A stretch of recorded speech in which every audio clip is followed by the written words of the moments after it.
What up, y'all? Franchise Sports TV back again with another video.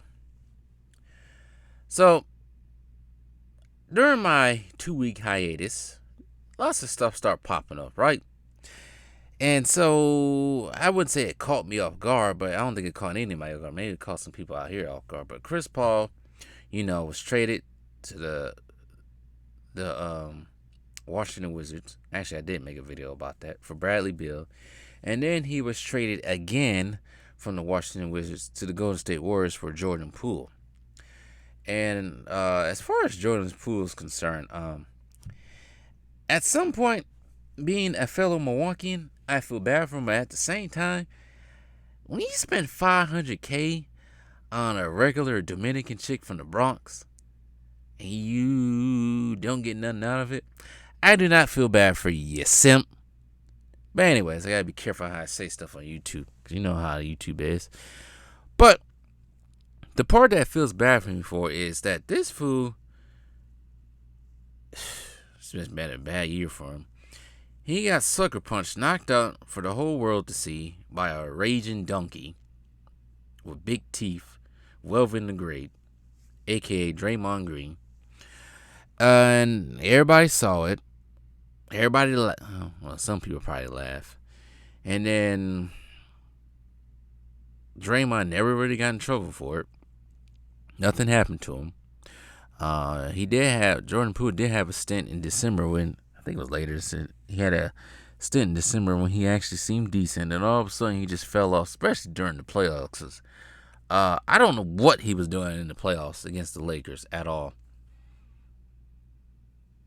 It wasn't so stinky against the Kings, but it reeked very badly during the Lakers, his play. And so he got the boot and got booted off the island and traded to Washington to go play with Kyle Kuzma. I don't know how that team's going to work either. Now that Porzingis is on Boston. But anyways, so yeah, now he's gone. So long. Hopefully he can revive his career with the weird dresser Kyle Kuzma. But as far as Chris Paul on the Golden State, I think everybody thought when this first happened, thought it wouldn't work. But then when you really think about it deep down, and you think about Steph Curry and what he truly is, Steph Curry is not the John Stockton type point guard. No, he is not. He is in the same category as probably AI, maybe even James Harden, Dame Lillard, two guard. He's a shooting guard, really. So, and they already have reports that Chris Paul will start at point guard, which could be a blessing in disguise for Golden State or a nightmare, because Chris Paul, for the last couple of years, has not really been the most healthiest as well. But this probably might work out for Golden State. You can have Chris Paul as the point guard, Curry at 2. There's been speculation on what's going to happen in the front court. But Wiggins, someone's going to have to come off the bench. And I'm thinking that's going to be Clay, because he has slowly regressed in his play. It's not his fault, really. It's just age and all those injuries has finally caught up. So I'm guessing he's going to come off the bench maybe as a sixth man. That would leave Wiggins, Draymond, and maybe Kevon Looney as the starters. And usually, like you say, you have Clay, and I think they still got Gary Payton. I don't know if they got Kuminga. I don't know the rest of those people. But this can potentially work out for Golden State.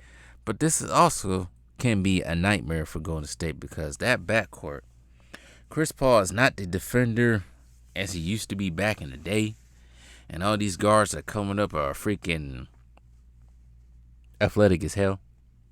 It's funny, you don't even have to be athletic in this version of the NBA. Look at Jokic. But anyways, but still, that's going to be problems for Chris Paul, because he's already 6 foot. He's already undersized, aging. Not as fast and quick as he used to be when he was on the Clippers or New Orleans or even Houston, for that fact. So, that can be a detriment to the Golden State whenever, especially now you got people coming up with like De'Aaron Fox too. That's gonna be hard for them to face. But this can work out. Now, as far as playoffs concerned, I don't know how far this is gonna go. Cause like I said, Chris Paul, when it comes time to rely on him, it's always an injury coming around. So Steph hasn't been too much better either. But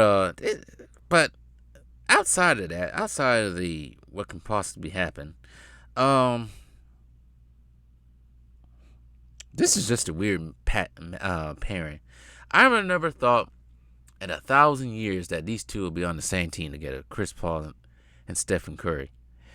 It's weird. With all their battles in the last 10 years, you got freaking Steph Curry crossing the mess out of Chris Paul when he was on the Clippers. And then you got the, go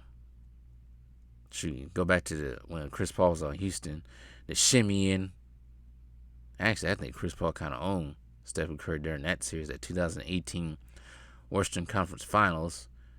A series which I thought Houston should have won. Actually, they should have won it, but once again, Chris Paul went down with a hamstring injury, and then in Game 7, James Harden was building condominiums on their floor, along with PJ Tucker amongst others. So, yeah, this is just a weird pairing altogether, but we shall see what happens in Game 1 of the 2023-24 season. It's going to be real weird to see these two on the court with each other. It's going to be weird to see Chris Paul wearing that blue and yellow. But anyways, tell me what you guys think.